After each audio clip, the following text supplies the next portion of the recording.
સાહેબો, પરણું થતા મારા પરમ મિત્ર લુખેશની હવા નીકળી ગઈ છે. આટલા પ્રયત્નો કર્યા છતાં હજી એને કન્યા મળી નથી, અને જે એકાદી મળી એનું લાંબે પાયે કરીને જતી રહી છે. હવે લુખેશે ધાર્મિક પ્રવૃત્તિ તરફ વળવાનું, કથા કીર્તન કરવાનું નક્કી કર્યું છે. પણ ત્યાં પણ એને ભય સ્ત્રીઓનો જ લાગે છે, કારણ કે માણસ બૈરાઓથી કંટાળીને સાધુ બને, સાધુ બનીને કથા કરે, પણ એ કથા સાંભળવા આવે તો બૈરાઓને. બપોરે કયો પુરુષ નવરો હોય? પ્રભુ, મેં લુખેશને ઠેકાણે પાડવાના મારાથી બનતા પ્રયત્નો કર્યા. હવે તું ટ્રાય કર, બીજું શું. Girish, Girish my dear friend, હવે મને લગ્ન માટે તારી મદદની કોઈ જરૂર નથી, because I will manage it on my own. I don't need your support my friend. ભાઈ, તું અંગ્રેજીમાં બોલવા માંડ્યા? યસ, આજના જમાનામાં પ્રેમમાં પડવા માટે અને લગ્ન કરવા માટે અંગ્રેજી આવડવું બહુ જ જરૂરી છે દોસ્ત. હવે હું કમ્પ્યુટર ઉપર ચેટિંગ કરીશ, કોઈ છોકરીના પ્રેમમાં પડીશ અને પછી એની સાથે લગ્ન કરીને સેટ થઈ જઈશ. ભાઈ, લગ્ન કરીને લોકો અપસેટ થઈ જાય છે, એ યાદ રાખજે. આ ચેટિંગ કરવામાં તારી સાથે ચીટિંગ ન થઈ જાય એ જોજે. અરે નહીં થાય ગિરિયા, નહીં થાય. હવે દુનિયા એકદમ જ નાની થઈ ગઈ છે. પેરિસમાં બેઠેલી પ્રીતિ સાથે પ્રેમની વાતો પણ થઈ શકે છે, અને દહેરાદૂનની દુકાનમાં વેચાતા ચોખાઓ ખરીદી પણ શકાય છે. અને હું આ નાનકડી દુનિયાનો રાજા બનીશ અને મારા લગ્નના બેન્ડ બાજા વગડાવીશ. એ ઉત્સાહી, તારું બેન્ડ ન વાગી જાય જોજે. અરે હવે તો ઘોડે ચડવું એટલી વાર છે, અને ગિરિયા પછી એ બિસ્મિલ્લા ખાનની નકામી ઓલાદા, શરણાઈ બંધ કર. હવે તો શરણાઈ સિવાય કંઈ સંભળાતું જ નથી ગિરિયા. આજથી ચેટિંગ શરૂ.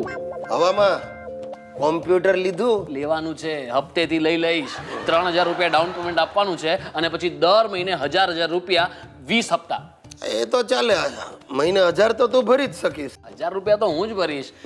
તારે ખાલી 3000 રૂપિયા ડાઉન પેમેન્ટ ના આપવાના છે. ભાઈ, હું શું કામ આપું? તને અણવર બનાવીશ ને. એટલે અણવર બનવા માટે મારે ફી આપવાની? જો ભાઈ, હું ઠેકાણે પડીશ તો એનું પુણ્ય તને મળશે ને. પણ પુણ્ય મેળવવા જતા હું ઠેકાણે પડી જઈશ એનું શું?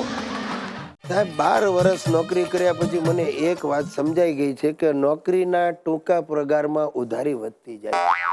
એટલે મેં હવે આ ઉંમરે છે ને લાઈન બદલવાનું નક્કી કર્યું છે. એક સોલિડ સિરિયલ બનાવવી છે. સ્ટોરી આપણી જ છે, ડાયરેક્ટર પણ હું, અને હીરો તો સ્વાભાવિક છે હું જોઉં. હિરોઈન તરીકે વિચાર છે કે પ્રિયંકા કરીનાને પૂછીશું, એ તો ના જ પાડશે. એટલે છેવટે ફિલ્મ લાઈનમાંથી આઉટ થઈ ગયેલી કોઈ એકાદ નાની નબળી હિરોઈનને વસાવી લઈશું. ખલનાયિકા ફિક્સ છે, સુશીલા.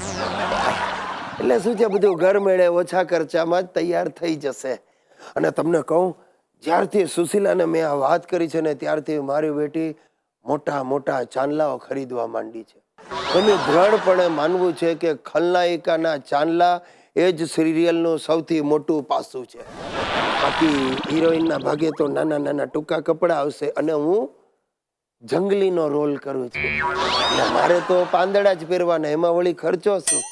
હવે સ્ટોરી મેં છે ને કંઈક આ રીતે વિચારી છે કે જે આપણો હીરો છે, એટલે હું ગુજરાતના જંગલોમાં જન્મે છે. એ જન્મથી બોબડો છે, અને ત્યાં જ એક ડાકણ એના પ્રેમમાં પડે છે. એ કોણ? સુશીલા. Perfect casting. હવે હિરોઈન જે છે આપણી, એ મારતે ઘોડે ફરડિંગ ગફડાક ટપડક ટપડક ટપડક ટપડક કરતી જંગલમાં આવે છે, અને ત્યાં જ એનો ઘોડો મરી જાય છે, મૂંઝાઈ જાય છે હિરોઈન. અને ત્યારે મોગલીના મોટા ભાઈ જેવો આ હીરો એને ચીચિયારી પાડીને ઝાડ પરથી નીચે લસરીને આવે. હિરોઈન એને જુએ છે ને જોતા હવે તેના પ્રેમમાં પડે છે, અને બોબડો હીરો ગીત લલકારે છે. સાહેબ, ચમત્કાર! અને ગીત ઉપર હિરોઈન ડાન્સ કરે છે. અને બસ એ જ વખતે એક જંગલી વાઘ ઉપર બેસીને ખલનાયિકા દાખલ થાય છે.